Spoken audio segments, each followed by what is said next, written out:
وہی ہے جس نے تم پر یہ کتاب اتاری، اس کی کچھ آیتیں صاف معنی رکھتی ہیں، وہ کتاب کی اصل ہیں۔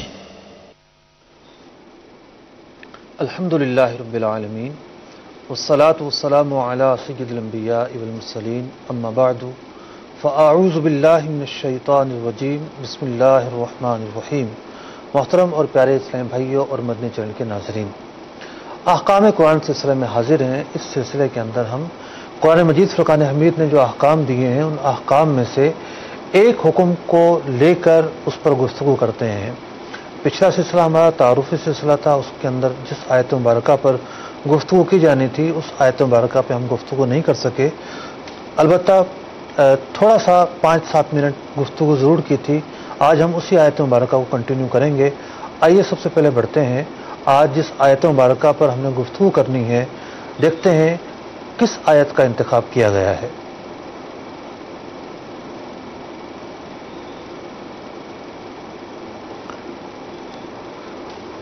اللہ تبارک و تعالیٰ قرآن مجید فرقان حمید میں ارشاد فرماتا ہے، یا ایھا الذین آمنوا آمنوا باللہ ورسولہ والکتاب الذی نزل علی رسولہ والکتاب الذی انزل من قبل۔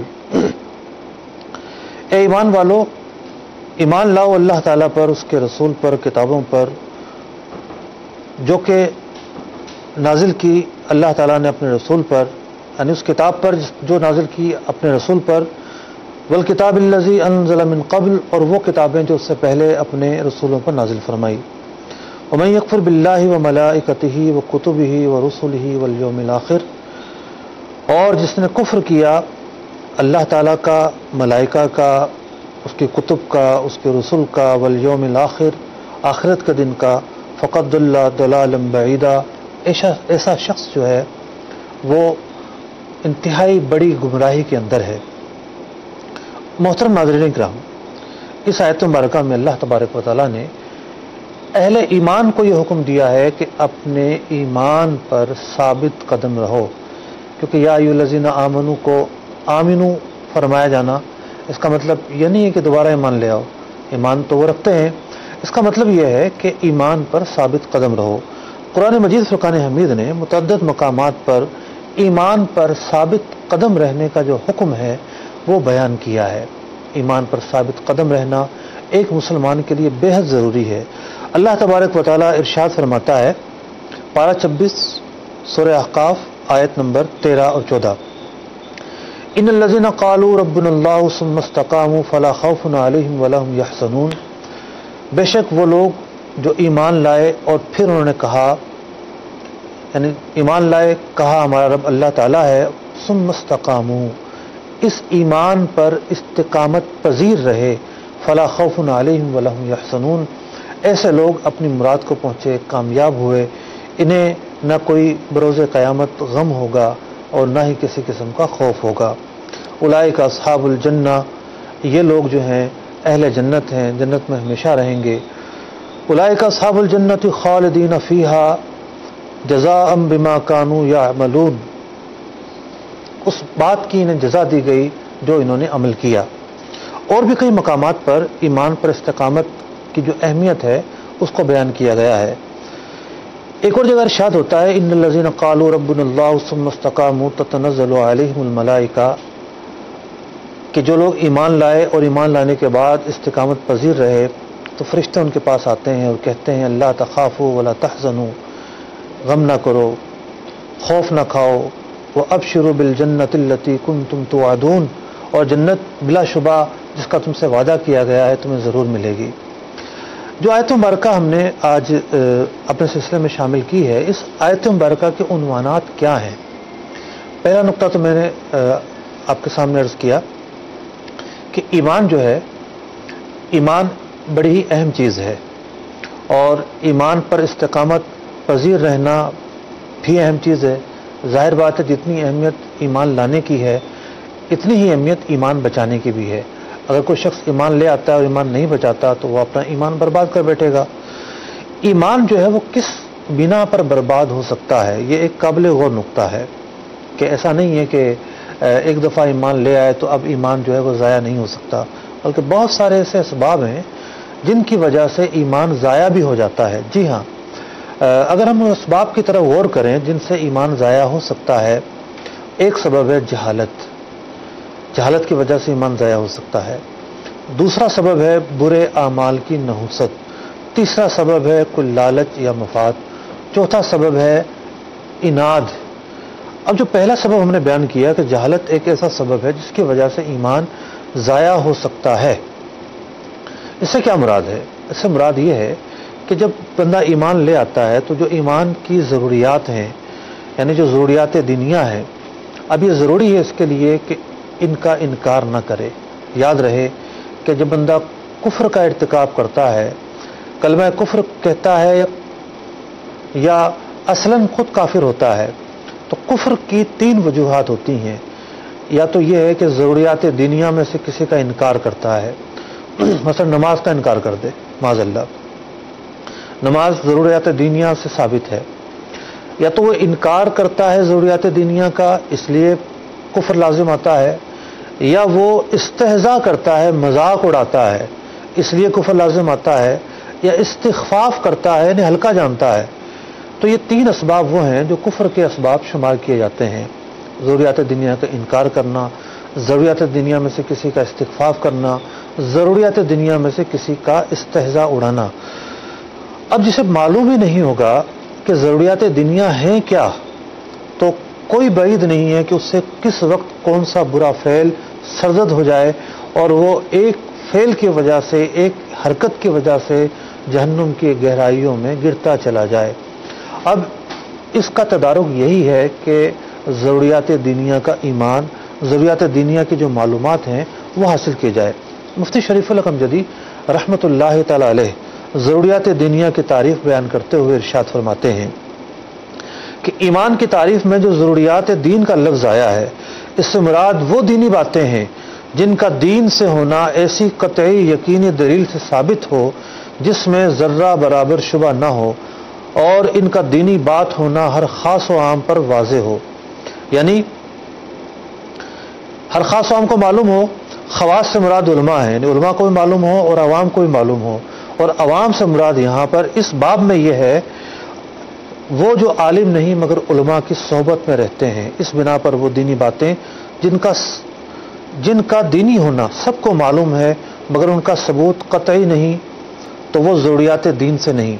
مثلا عذاب قبر، اعمال کا وزن، یوں ہی وہ باتیں جن کا ثبوت تو قطعی ہے مگر ان کا دین سے ہونا عوام و خواص سب کو معلوم نہیں، وہ بھی ضروریات دین میں شامل نہیں ہوں گی۔ تو میرے محترم اور پیارے اسلام بھائیوں، کہ جو ضروریات دینیہ ہیں ایمان کی حفاظت کے لیے ان کا جاننا، ان کا سیکھنا کس قدر ضروری ہے۔ تو جہالت ایک ایسا سبب ہے کہ جس کی وجہ سے بندہ کفر کا مرتکب ہو جایا کرتا ہے۔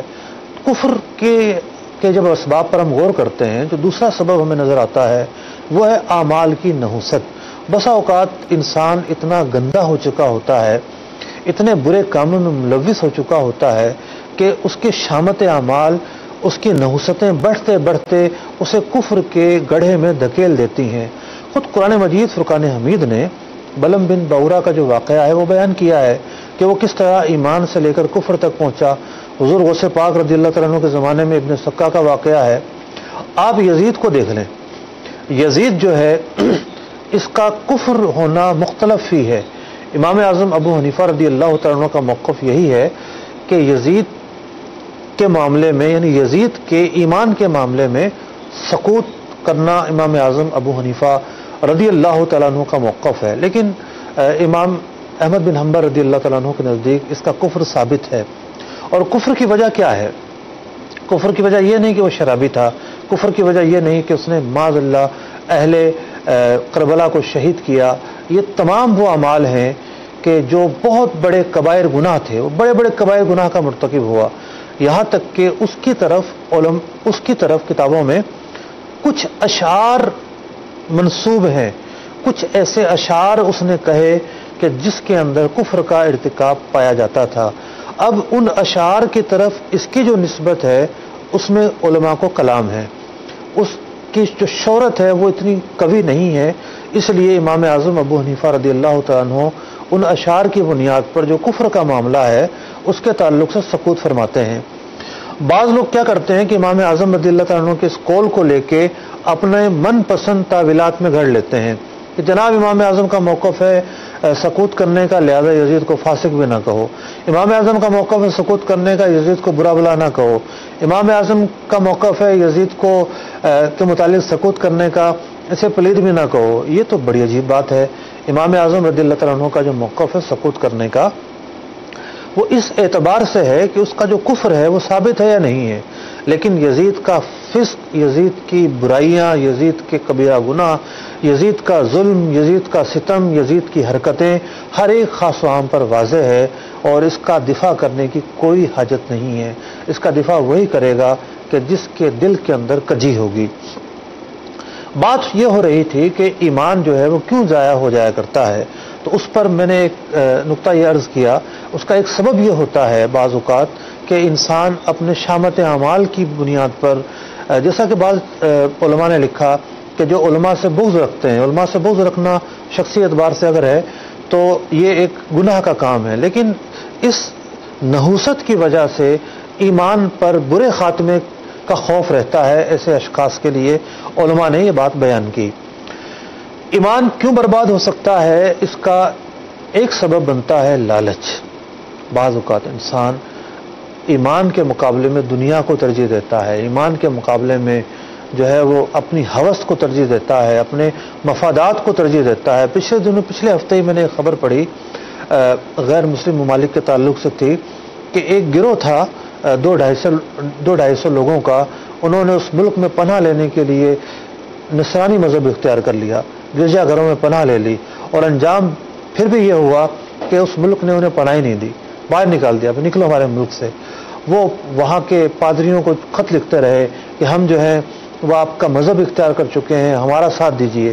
تو بعض اوقات ایسا بھی ہوتا ہے، ہمارے لیے یقینی طور پر یہ چنبے کی بات ہے، ایک بڑی تعجب کی بات ہے، ایسا کیسے ہو سکتا ہے، لیکن ایمان بڑی قیمتی چیز ہے، اس کی حفاظت کا ذہن رکھنا ضروری ہے۔ ایمان برباد ہونے کی ایک وجہ ہوتی ہے اناد، تکبر، گھمنڈ۔ ابو جہل کا جو کفر تھا اور اسلام لانے میں جو رکاوٹ تھی، وہ رکاوٹ تھی اس کا اناد، اس کا تکبر، اس کا گھمنڈ۔ وہ یہ سمجھتا تھا میں اسلام لے کر آؤں، میں ان کی باتیں مانوں۔ وہ سارے معجزات دیکھ رہا تھا، اس کے سامنے حق واضح ہو چکا تھا، لیکن اناد کی وجہ سے اسلام اسے نصیب نہیں ہو سکا۔ آج ہم دیکھتے ہیں کہ ہمارے معاشرے کے اندر بھی ایسے لوگ پائے جاتے ہیں، جب ان سے کوئی کلمہ کفر سرزد ہو جاتا ہے، انہیں سمجھایا جاتا ہے، ماننے کے لیے تیار نہیں ہوتے۔ میاں کہاں سے اسلام لے آئے، یہ کون سی باتیں لے آئے، ایسا نہیں ہوتا، ایسے کوئی اسلام سے خارج نہیں ہوتا، یہ باتوں کو چھوڑیے، آپ یہ باتوں کو چھوڑیے، بجائے اس کے کہ اپنی غلطیوں کا اعتراف کریں۔ اور غلطیوں میں سے سب سے بڑی غلطی تو کفر کا ارتکاب ہوا کرتی ہے، لیکن کچھ بدنصیب لوگ ایسے ہوتے ہیں جن کا گھمنڈ، جن کا تکبر، جن کا اناد انہیں توبہ سے جو ہے وہ روک رہا ہوتا ہے۔ اللہ تبارک و تعالی ایسے لوگوں کو عقل سلیم عطا فرمائے۔ آئیے دیکھتے ہیں آج کی آیت مبارکہ میں ہم نے کون سے عنوانات پر گفتگو کرنی ہے، اور پھر اگلے نقطے کی طرف چلتے ہیں۔ قرآن کی روشنی۔ آیت مبارکہ کے عنوانات۔ نمبر 1، جو مسلمان ہیں ان کو ایمان پر ثابت قدم رہنے کا حکم دیا گیا ہے۔ نمبر 2، جو مسلمان نہیں ان کو ایمان لانے کا حکم دیا گیا ہے۔ نمبر 3، ایمان لانے کے لیے جن جن باتوں کا اجمالی یا تفصیلی طور پر یقین و اقرار ضروری ہے ان کا بیان کیا گیا ہے۔ نمبر 4، ضروریات دین کے انکار سے کفر لازم آتا ہے، اس بات کو بیان کیا گیا ہے۔ نمبر 5، کفر بڑی گمراہی اور ضلالت بعیدہ ہے، اور اس سے کم بد مذہبی چھوٹی گمراہی ہے۔ محترم ناظرین، ہم نے پہلے نقطے پر تو گفتگو کی کہ اہل ایمان کو ایمان پر استقامت کے ساتھ رہنے کا حکم دیا گیا ہے۔ اس آیت مبارکہ میں جہاں مسلمانوں کو ایمان پر استقامت کا حکم ہے، وہیں سارے عالم کے لوگوں کو ایمان لانے کی دعوت کا پہلو بھی موجود ہے۔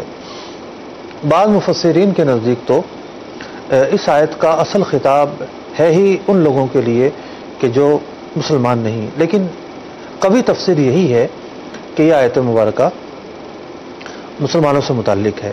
مفتی احمد یار خان نعیمی رحمۃ اللہ تعالی علیہ نے لکھا کہ اس آیت مبارکہ کی 10 کے قریب تفسیریں ہیں۔ اگر ہم دوسرے پہلو کو لیتے ہیں کہ یہ آیت مبارکہ مسلمانوں کے متعلق نہیں ہے، تو پھر اس کا مطلب یہ بنے گا، یعنی اس کا پھر ترجمہ یوں کریں گے کہ اے وہ لوگوں جو ایمان کے دعوے دار ہوتے ہو کہ ہم جو ہے حضرت موسیٰ علیہ السلام کے دین پر ہیں، اے وہ لوگوں جنہیں ایمان کا دعویٰ ہے کہ ہم حضرت عیسیٰ علیہ السلام کے دین پر ہیں، نہیں، دین حق اسلام ہی ہے۔ یعنی ان لوگوں نے تحریف کر دی اپنے مذہب کے اندر، اور نبی اکرم علیہ الصلوۃ والسلام کی آمد کے بعد بقیہ جو ادیان ہیں ان کی تعلیمات، سچی تعلیمات اپنی جگہ پر، لیکن سرکار دو عالم صلی اللہ تعالی علیہ وسلم پر ایمان لائے بغیر کس طرح ایمان مکمل ہو سکتا ہے؟ یا پھر یہ خطاب منافقین سے ہے کہ اے وہ ایمان کے دعوے داروں جو اپنی زبانوں سے ایمان لانے کا دعویٰ کرتے ہو لیکن تمہارے دل کے اندر ایمان نہیں ہے، صدق کے دل سے ایمان لے آؤ۔ لیکن یہ پہلو وہ تھا کہ جس کے تعلق سے کفار سے بھی خطاب کا معنی اس آیت مبارکہ میں موجود ہے، لیکن دیگر آیات کے اندر بڑے واضح الفاظ کے اندر اللہ تبارک و تعالیٰ نے عالم دنیا کو، یعنی جتنی بھی انسانیت ہے بلکہ جو خطاب ہے اللہ تبارک و تعالیٰ کا انسانوں سے ہی ہے، لیکن جنات جو ہیں وہ بھی ظاہر بات ہے ایمان کے مکلف ہیں۔ تو دیگر آیات مبارکہ کے اندر واضح الفاظ میں جا بجا ایمان کی اہمیت تمام ہی لوگوں کے لیے بیان کی گئی ہے۔ ایک اور آیت مبارکہ میں ارشاد ہوتا ہے، یا ایھا الناس اعبدوا ربکم الذی خلقکم، اے لوگو ایمان لاؤ اپنے رب پر جس نے تمہیں پیدا کیا ہے، والذین من قبلکم لعلکم تتقون، اور جس نے تم سے پہلے کے جو لوگ ہیں ان کو بھی پیدا کیا تاکہ تم نجات پا سکو۔ جو تیسرا نقطہ اس آیت مبارکہ کے تعلق سے ہے وہ بڑی ہی سمجھنے کی چیز ہے۔ اس آیت مبارکہ کے 2 حصے ہیں۔ پہلے حصے کے اندر جو ہے اللہ تبارک و تعالیٰ نے حکم ارشاد فرمایا، آمنوا باللہ، ایمان لاؤ اللہ تعالیٰ پر، ورسولہ، رسول پر، والکتاب الذی نزل علی رسولہ، قرآن پاک پر، والکتاب الذی انزل من قبل، اور جو اس سے پہلے کتب اتاری گئی ان پر ایمان لاؤ۔ تو پہلے حصے کے اندر ایمان لانے کا، کن کن چیزوں پر ایمان لانا ہے، اس بات کو بیان کیا جا رہا ہے۔ اب آپ اسلوب دیکھیے قرآن مجید فرقان حمید کا، کہ اس اسلوب کے اندر اللہ تعالیٰ پر ایمان لانا، سرکار علیہ الصلوۃ والسلام پر ایمان لانا، قرآن پر ایمان لانا، پچھلی کتب پر ایمان لانا، اس کا تذکرہ کیا گیا ہے۔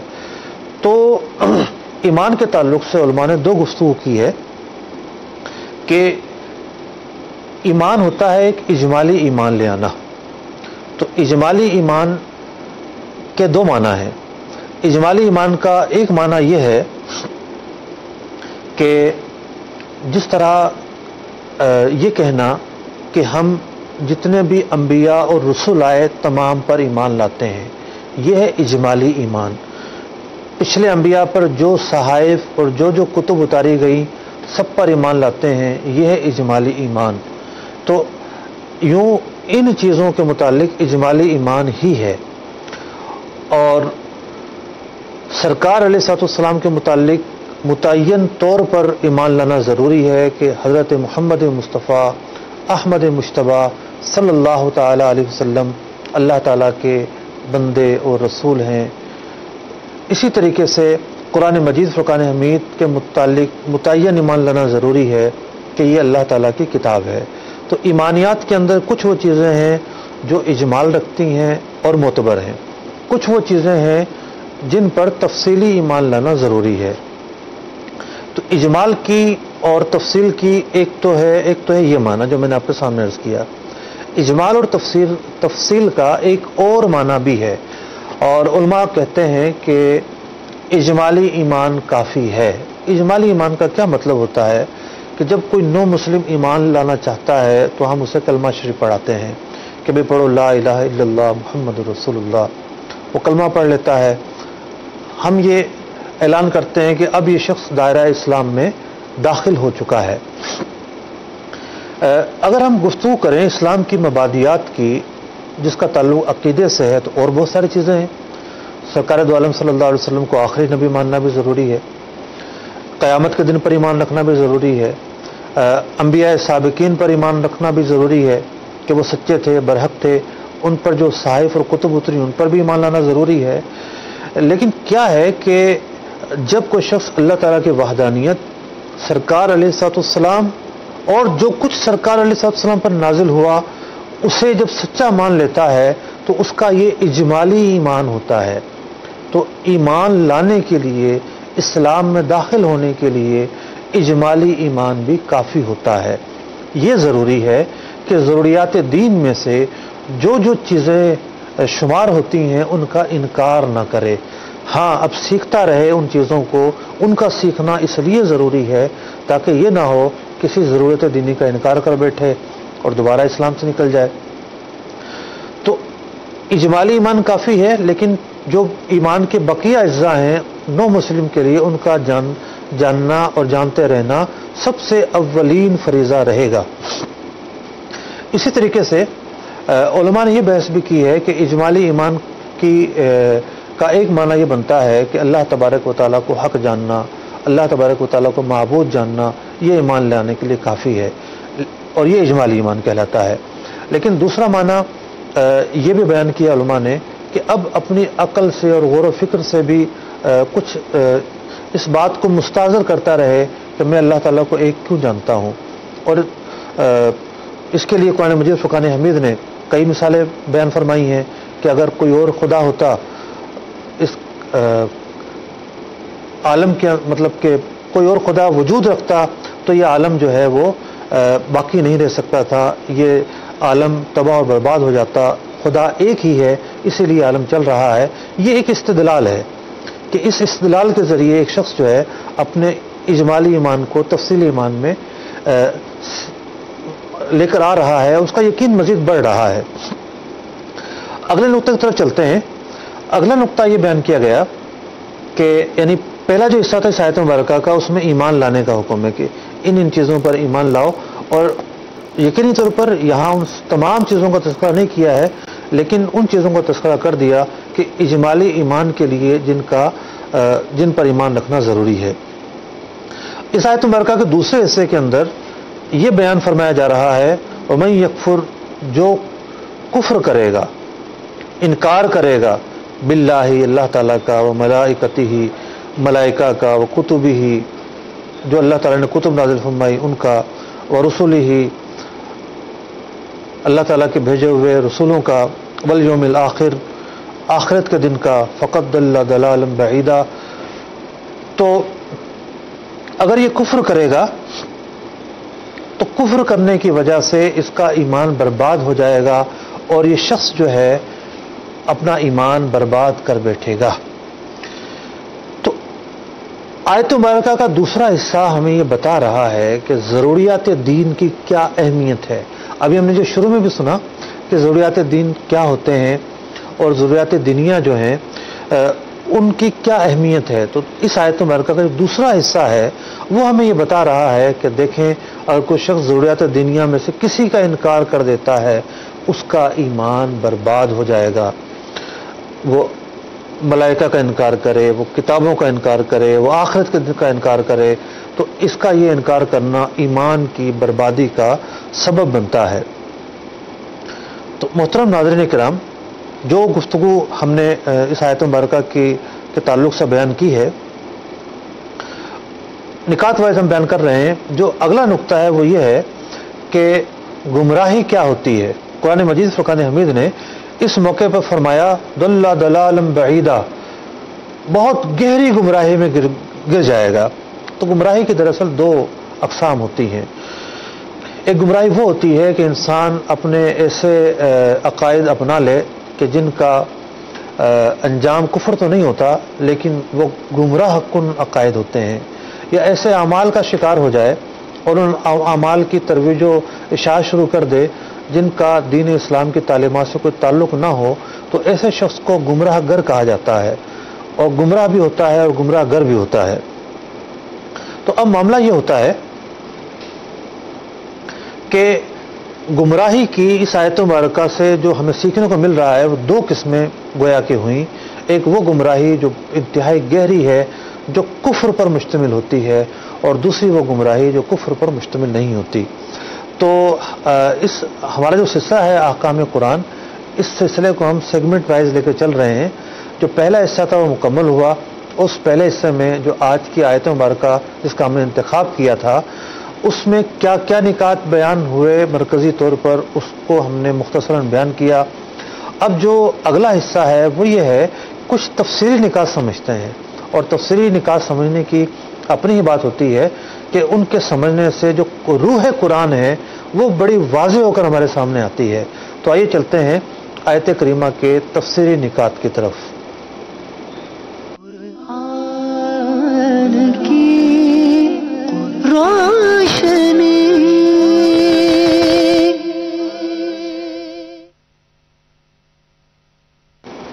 قرآن مجید فرقان حمید کا اسلوب دیکھیے آپ کہ فرمایا جا رہا ہے یا ایھا الذین آمنوا آمنوا باللہ ورسولہ والکتاب الذی نزل علی رسولہ۔ آیت مبارکہ اگر لگا دیں گے تو سمجھ میں آ جائے گا کہ ایمان لاؤ اللہ تعالیٰ پر، اس کے رسولوں پر، اور اس کتاب پر نزل علی رسولہ، کہ جو کہ اللہ تعالیٰ نے نازل فرمائی اپنے رسول پر۔ تو دیکھیے قرآن مجید فرقان حمید کے متعلق فرمایا نزل، اور آگے فرمایا والکتاب الذی انزل من قبل، دیگر کتب کے لیے فرمایا انزل، قرآن کے لیے نزلہ کہا، دیگر کتب کے لیے انزلہ کہا۔ اب قرآن پاک کا جو معنی ہے ان کی وسعت دیکھیے کہ قرآن مجید کے معنی کے اندر کتنی وسعت ہے۔ علماء لکھتے ہیں کہ لفظ نزلہ یا تنزیل جو ہے وہاں استعمال ہوتا ہے کہ جہاں تدریجاً نزول بیان کیا جانا مقصود ہو، چونکہ قرآن مجید فرقان حمید یک بارگی میں نازل نہیں ہوا، تدریجاً نازل ہوا ہے، اس لیے قرآن مجید فرقان حمید کے نزول کا جب بھی تذکرہ ہوگا وہاں نزلہ کا لفظ ہی استعمال کیا جائے گا۔ اس کے برعکس جو دیگر کتابیں ہیں اور صحائف ہیں وہ یک بارگی میں نازل ہوئے ہیں۔ جی ہاں، بہت سارے مفسرین نے اس بات کو واضح الفاظ میں لکھا کہ جو دیگر انبیاء پر صحائف نازل ہوئے یا کتب نازل ہوئیں وہ یک بارگی میں نازل ہوئے، اس لیے ان کتابوں کے لیے قرآن کا یہ اسلوب ہے کہ جب ان کتابوں کا تذکرہ آتا ہے تو وہاں لفظ انزلہ بیان ہوتا ہے۔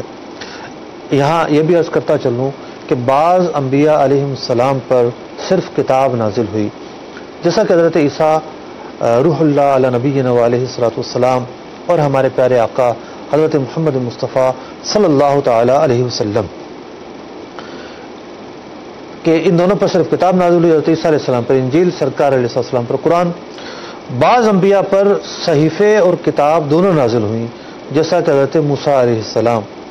بعض انبیاء پر نہ صحائف نازل ہوئے اور نہ ہی کتاب نازل ہوئی، جیسا کہ حضرت لوط علیہ السلام اور حضرت ہارون علیہ السلام۔ اس آیت مبارکہ کے اندر اس کا اسلوب دیکھیے، کہا جا رہا ہے کہ اے اہل ایمان، ایمان پر ثابت قدم رہو، اور ایمان پر ثابت قدم رہنے کے لیے کیا کرنا پڑے گا؟ اللہ تعالیٰ پر ایمان برقرار رہے، اس کے رسولوں پر ایمان برقرار رہے، کتاب پر، اور مطلب قرآن پاک اور جو پچھلی کتابیں نازل ہوئیں۔ اس کے بعد لفظ واو سے کہا جا رہا ہے وَمَن یکفر۔ اگر ہم اس لفظ واو کو الگ نہ کریں تو معنی یہ بن جائے گا کہ ایمان لاؤ اس پر جس نے کفر کیا، ایمان لاؤ اس پر جس نے کفر کیا۔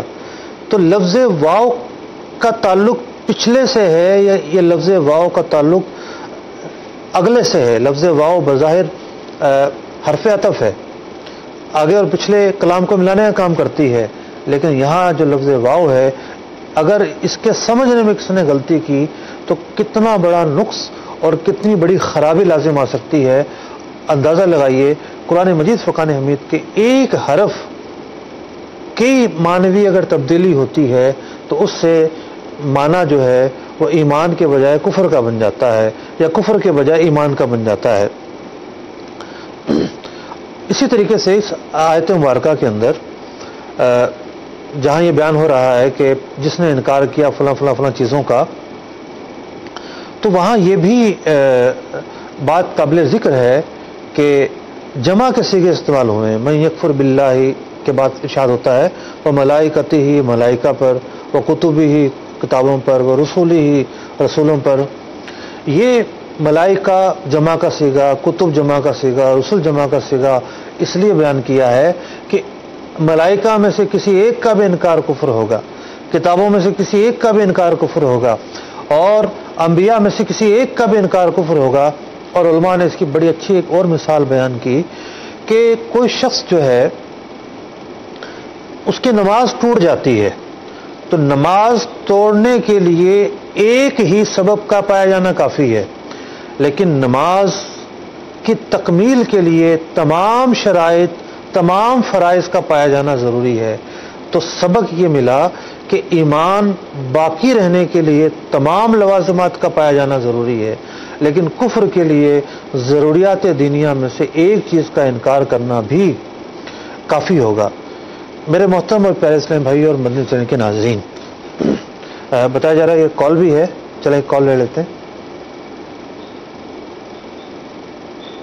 وعلیکم ورحمۃ اللہ وبرکاتہ۔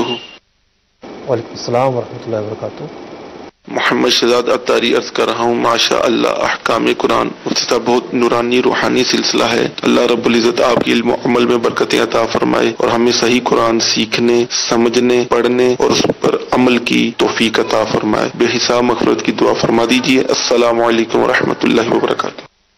وعلیکم السلام ورحمۃ اللہ وبرکاتہ۔ میں سمجھا کوئی سوال ہوگا ورنہ کلام جاری رکھتے ہیں۔ بہت بہت شکریہ آپ کا، آپ نے حوصلہ افزائی فرمائی۔ اگلے حصے کی طرف بڑھتے ہیں۔ ہمارا اسلوب اس سلسلے کا یہ ہوگا کہ ہم نے گفتگو کی، سب سے پہلے قرآن کا حکم بیان کیا کہ ایمان پر ثابت قدم رہنے کا قرآن پاک نے ہمیں حکم دیا ہے، اس کے حوالے سے ہم نے تفصیلی گفتگو کی۔ اس کے بعد ہم نے اس آیت مبارکہ کے کچھ تفصیلی نکات پر مطلب کہ گفتگو کی۔ اب جو ایمان ہے، جس کا حکم دیا ہے قرآن نے، ہمیں جو احکام دیے ہیں، آخر ان احکام میں کیا فلسفہ چھپا ہوا ہے، حکمت کیا ہے، تو ان حکمتوں پر بھی آخر میں ہم گفتگو کیا کریں گے۔ تو آئیے اگلے حصے کی طرف بڑھتے ہیں۔ قرآن کی روشنی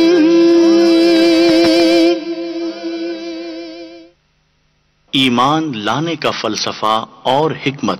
نمبر 1، ایمان کیوں ضروری ہے؟ نمبر 2، عقیدہ توحید کیا ایمان کے لیے کافی نہیں؟ اور عقیدہ رسالت کو ایمان کے لیے کیوں ضروری قرار دیا گیا؟ نمبر 3، ایک ملحد اور دہریے کو کیسے قائل کیا جائے کہ توحید و رسالت پر ایمان ضروری ہے؟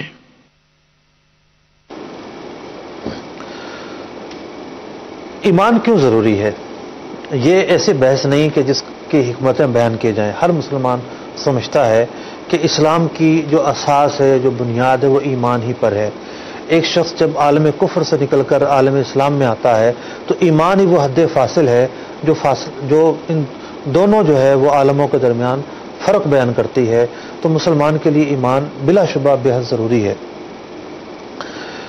اور ایمان ہمارا سب سے قیمتی سرمایہ ہے، سب سے قیمتی خزانہ ہے۔ اسلام کی بنیاد اور اساس ایمان ہی ہے۔ جو دوسرا پہلو ہے یہاں جو زیر بحث بات لائی جا سکتی ہے وہ یہ ہے کہ عقیدہ توحید کیوں کافی نہ ہوا؟ اللہ تبارک و تعالیٰ کی کیا مشیت رہی کہ اللہ تبارک و تعالیٰ کی ہم عبادت کرتے ہیں؟ وہ چاہتا تو انبیاء علیہ السلام کو نہ بھیجتا، لیکن اللہ تبارک و تعالیٰ نے انبیاء علیہ السلام کو بھیجا۔ اس کی بہت سارے وجوہات بیان کی گئی ہیں، علماء نے بہت ساری وجوہات بیان کی ہیں۔ ایک وجہ یہ بیان کی ہے کہ اللہ تبارک و تعالیٰ نے اپنے اور بندوں کے درمیان ایسے واسطے مقرر فرمائے ہیں، یعنی انبیاء کرام علیہ السلام کے بھیجنے کے ذریعے، کہ انسان کے لیے ممکن ہوا کہ وہ اللہ تبارک و تعالیٰ کا پیغام حاصل کر سکے۔ حضرت موسیٰ علیہ السلام ایک تجلی برداشت نہ کر پائے تھے، کلیم اللہ کا انہیں خطاب ملا، ایک تجلی برداشت نہ کر پائے تھے، بے ہوش ہو کر گر گئے تھے۔ نبی اکرم علیہ السلام کے قلب اطہر پر جب پہلی مرتبہ وحی نازل ہوئی تو کب کپاہٹ کا عالم تھا، اور آپ زملونی زمبلونی، مجھے کمبل میں اڑاؤ کمبل میں اڑاؤ، یہ ارشاد فرما رہے تھے. تو وہی جو ہے عام بندے کی سخت نہیں ہے کہ اس پر براہ راست وہی نازل ہو اور براہ راست وہ پیغام کا متحمل ہو سکے. انبیاء علیہ السلام کو اللہ تعالیٰ نے مقرر کیا ہے، اور اب یہ بحث کی حاجت نہیں ہے کہ انبیاء کا کیوں وجود ضروری ہے، اللہ تعالیٰ نے مقرر فرما دیا ہے. اب اس بحث کی حاجت کی ضرورت ہے کہ یہ نہیں ہو سکتا کہ کوئی شخص کہے کہ میں عقیدہ توحید پر ہی ایمان لاؤں گا، رسالت پر ایمان نہیں لاؤں گا. ایسا ممکن نہیں ہے. رسالت پر ایمان لانا ضروری ہے، تمام انبیاء پر ایمان لانا ضروری ہے، اور نبی اکرم علیہ السلام پر ایمان لانا ضروری ہے. اور آپ علیہ السلام پر ایمان لانے کی وجہ سے اس بات پر بھی ایمان لانا ضروری ہے کہ آپ آخری نبی ہیں، آپ کے بعد کوئی اور نبی نہیں آ سکتا. تیسرا نقطہ یہ تھا کہ یہ باتیں تو ایمان کی اہمیت جو ہے مسلمانوں کے لیے ہیں، لیکن ایک غیر مسلم جو ہے، جو خاص طور پہ ایک ملحد ہے، ایک دہریہ ہے، اسے کیسے قائل کیا جائے کہ ایمان ضروری ہوتا ہے. تو میرے محترم اور پیارے اسلام بھائیوں اور بندگان کے ناظرین، قرآن مجید فرقان حمید کا جو اسلوب رہا ہے، قرآن پاک کے اندر اللہ تبارک و تعالیٰ نے وحدانیت کے تعلق سے، ایمان کے تعلق سے، اسلام کے تعلق سے، اللہ تبارک و تعالیٰ نے اپنے وجود کے تعلق سے جو دلائل بیان فرمائے ہیں، وہ دلائل بڑے مختلف طرح کے ہیں. کبھی نظام کائنات کا ذکر کر کے اللہ تبارک و تعالیٰ اس بات کی دعوت دے رہا ہے کہ دیکھو اس نظام کو، اس کے اگر اس کا کوئی بنانے والا نہ ہوتا، صانع نہ ہوتا، خالق نہ ہوتا تو یہ کیسے وجود میں آتا. کبھی اللہ تبارک و تعالیٰ خود ہمیں حکم دے رہا ہے کہ تمہارے اپنے اندر نشانیاں موجود ہیں. کبھی بحر کو بیان کیا جاتا ہے، کبھی پہاڑوں کی مثال دی جاتی ہے، کبھی کسی اور چیز کو بیان کیا جاتا ہے. تو جو بطور دلیل کے تنوع شدہ موضوعات ہیں کہ کبھی نظام کائنات کے ذریعے دلائل بیان کیے گئے، تو کبھی پہاڑوں کے ذریعے بیان کیے گئے، تو کبھی خود انسان اپنے اندر دیکھے اس کے اندر کیا کیا چیزیں موجود ہیں.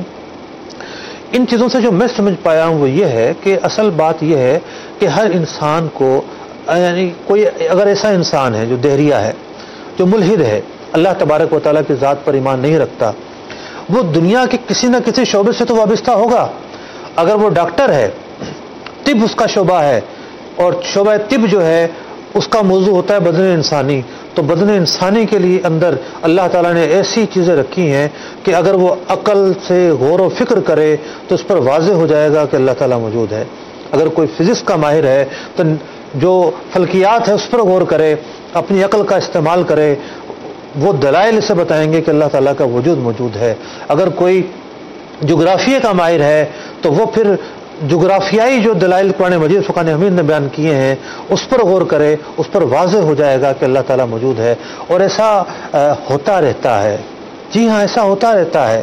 جب لوگ غور کرتے ہیں تو ان کے سامنے اللہ تعالیٰ کے وجود کی حقانیت آتی ہے، اور وہ ماننے پر مجبور ہو جاتے ہیں کہ یقینی طور پر اللہ تعالیٰ موجود ہے. ابھی حال ہی کے اندر ایک CNN کے ویب پیج پر ایک رپورٹ شائع ہوئی. ایک ڈاکٹر ہیں، امریکہ کے اندر ایک ادارہ ہے، اور کہا یہ جاتا ہے کہ یہ ادارہ ناسا سے بھی بڑا بجٹ رکھتا ہے، اور اس ادارے کا جو ہیڈ ہے وہ ایک ٹیکنالوجی پہ کام کر رہا ہے. طب کا یہ ادارہ ہے کہ انسان کا جو DNA ہے، یہ DNA کوڈ پڑھے جا رہے ہیں، ڈی کوڈ ہو رہے ہیں، اور سائنسدان نے کافی حد تک، یعنی سارے تو نہیں، اربوں قسم کے جو نا خلیات انسان کے اندر، اور بہت بڑی لینگویج ہے DNA، تو یوں سمجھیے کہ تھوڑی بہت DNA کوڈ جو ہے پڑھ لیے ہیں اور ڈی کوڈ کر لیا ہے، اور اس کے ذریعے وہ اپنے سائنسی عمل کو آگے بڑھا رہے ہیں. تو جس کی تحقیق کے اندر، جس شخص کی نگرانی کے اندر یہ ادارہ چلتا ہے اور یہ کام آگے بڑھتا ہے، جب اس شخص نے خود غور کیا کہ انسان کے جسم کے اندر ایک ایسا نظام موجود ہے، پوری ایک لینگویج موجود ہے، باقاعدہ جو خلیات کی ترتیب ہے وہ پوری ایک لینگویج دریافت ہوئی ہے، اور اس لینگویج کے اندر یہ معاملات ہیں کہ جناب یہ لینگویج پائی جائے گی تو اس کا تعلق فلاں چیز سے ہوگا، یہ پائی جائے گی تو اس کا تعلق فلاں چیز کا ہوگا. تو جو قرآن پاک کا حکم تھا فی انفسکم، جو مطلب کہ غور کرنے کی دعوت دی گئی تھی کہ تمہارے اندر نشانیاں موجود ہیں. تو جب انسان نے اپنے اندر نشانیاں دیکھیں تو وہ اس ادارے کا سربراہ یہ کہنے پر مجبور ہو گیا. اس نے اس کا آرٹیکل چھپا ہے CNN پر کہ میں اب خدا کے انکار کا قائل نہیں ہوں، میں اس بات کا قائل ہو چکا ہوں کہ یہ جو عالم ہے یہ بغیر کسی کے بنائے نہیں چل سکتا. اگرچہ کوئی اسلام تو نہیں لایا، لیکن جو ایک دہریہ اس کا عقیدہ تھا اب وہ نہیں رہا. اب وہ اس بات کا قائل ہو گیا کہ اس نظام کا کوئی نہ کوئی چلانے والا موجود ہے. اس جو آرٹیکل جس کا میں حوالہ دے رہا ہوں اس کے تعلق سے ہم نے ڈاکٹر اشتیاق صاحب ہیں جو خود ایک سائنٹسٹ ہیں اور DNA ایکسپرٹ بھی ہیں، ہم نے ان سے کہا کہ آپ اس آرٹیکل کے چیدہ نکات ہمارے لیے بیان کریں کہ اس آرٹیکل میں شخص نے کیا بیان کیا ہے. آئیے وہ کلپ دیکھتے ہیں اور اس کے ساتھ ہی میں اجازت چاہوں گا. اللہ تبارک و تعالیٰ جو کچھ ہم نے سنا اس پر عمل کرنے کی توفیق عطا فرمائے. کلپ دیکھیے آپ.